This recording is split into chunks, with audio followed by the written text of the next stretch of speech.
General quarters. General quarters. All hands man your back. The ocean is vast and unforgiving.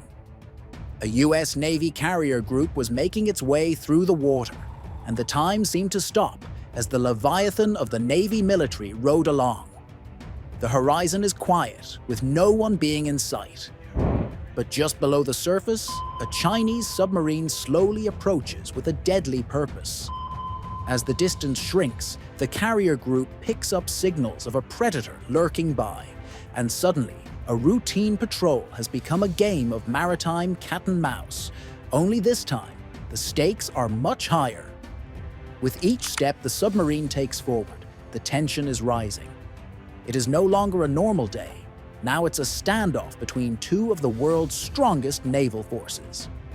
As the carrier group continues its mission to protect American soil, only one question rings in our minds. What will happen when these forces of the deep confront each other in a battle of wits and nerves? Let's find out. As the U.S. Navy carrier group cruised through the vast, quiet sea, the sophisticated sonar systems aboard were quietly scanning the depths below. These advanced sensors, designed to detect even the faintest disturbances in the water, suddenly picked up an unusual, persistent presence beneath the waves. The mysterious signal, initially a mere blip, grew increasingly concerning as its proximity to the carrier group became apparent. Immediately, the Navy sprang into action. The crew, trained to respond swiftly to such threats, was put on high alert.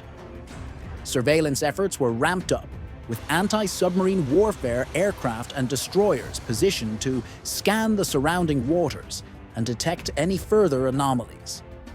Every ripple and echo in the ocean was now a potential sign of danger. The tension grew dramatically when the submarine's identity was confirmed as Chinese. This one confirmation changed the mission from a routine precaution into an almost conflict. On one side, the U.S. Navy prepared for possible engagement, while on the other, the Chinese submarine's crew faced the pressure of maintaining their secrecy. The stakes were high, and the international water game had only just begun. The deadly maritime game does not start with aggression. It slowly builds up. Initially, the Chinese submarine will slow down and calculate its next move. They are no longer smoothly sailing. They are now crawling by with utmost precaution. At this point, the submarine's main concern will be to stay, and for that, they will use sound dampening technology and maneuvers at slow speeds to minimize its sonar signature. Meanwhile, the U.S. Navy will prepare for its response. Advanced sonar systems, including active and passive sonar arrays, will be deployed to detect the submarine's presence. The crew will be put on high alert, and anti-submarine warfare aircraft, such as P-8 Poseidons, will be tasked with conducting aerial sweeps and deploying sonobuoys to detect any submarine activity. To communicate their intentions and attempt to avoid escalation, the U.S. Navy sends electronic signals and naval radio messages to the submarine, urging it to identify itself and disengage. The Chinese submarine's response will decide what happens next. It might choose silence, continue its evasive tactics, or engage in a display of aggression. The outcome of this tense underwater situation now hangs by the submarine's response only. If the Chinese submarine remains silent, the U.S. Navy will likely escalate its efforts to force a response, all while maintaining a posture of caution.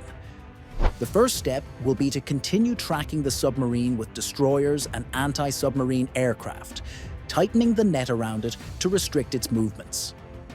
The Navy will also send repeated communication signals using international maritime protocols, urging the submarine to identify itself and state its intentions.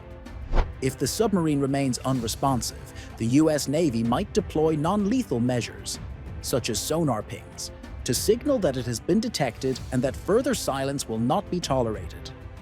Throughout this process, the Navy will be on high alert, prepared to react to any sudden change in the situation, but also aware that maintaining control and avoiding unnecessary escalation is crucial.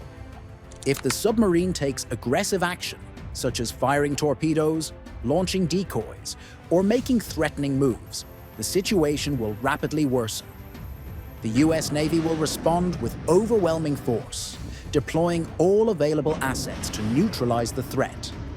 Destroyers might fire anti-submarine torpedoes, while aircraft will launch their countermeasures, aiming to disable or destroy the submarine before it can pose a further threat.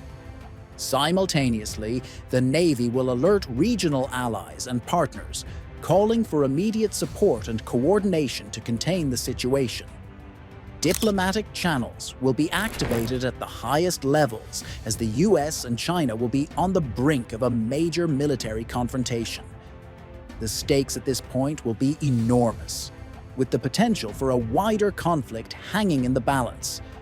However, if the submarine eventually responds with a message indicating that it is simply passing by with no hostile intent, the tension will ease, but not disappear entirely. The US Navy will continue to shadow the submarine, verifying its claim by closely monitoring its movements. Communications will be sent to confirm the submarine's departure from the area, ensuring that it poses no further threat. Diplomatic efforts will focus on de-escalation, but the incident will likely lead to increased caution in the future. The US Navy, while relieved that the situation didn't escalate further, will remain wary, knowing that such encounters will become more frequent as both nations assert their influence in contested waters. While the two superpowers parted their ways, the US Navy's intelligence teams combed through every byte of data gathered during the conflict. Their analysis mainly focused on the capabilities of the Chinese submarine, including its advanced stealth technology and evasive moves. This incident served as a wake-up call, demonstrating that the Chinese Navy had achieved a level of sophistication that could no longer be underestimated. The intelligence would go through the analysis and take steps critical for shaping future US strategies, such as getting enhanced detection technologies and stronger protocols in dealing with such situations. The broader implications of this maritime chess game couldn't be ignored. The US Navy would need to rethink its approach to patrolling contested waters, balancing assertiveness with caution to avoid unnecessary escalations. This incident is just a glimpse of the nature of US-China naval relations, where a single misstep could lead to a full-blown conflict. The lessons learned here would influence not just naval tactics, but also diplomatic strategies in the Indo-Pacific region. On a grander scale, this conflict is just one episode in the ongoing struggle for dominance between the US and China. The South China Sea, a flashpoint in their geopolitical rivalry, remains a critical point where both nations test each other's resolve. This incident highlights the precarious balance of power in the Pacific, where the struggle for dominance isn't just about military might, but also about who will shape the future of global order. So, that was it. Hope you enjoyed the video. What do you think about China vs. US maritime interaction? Is it possible? If yes, then what will be the consequences? Let me know in the comments below.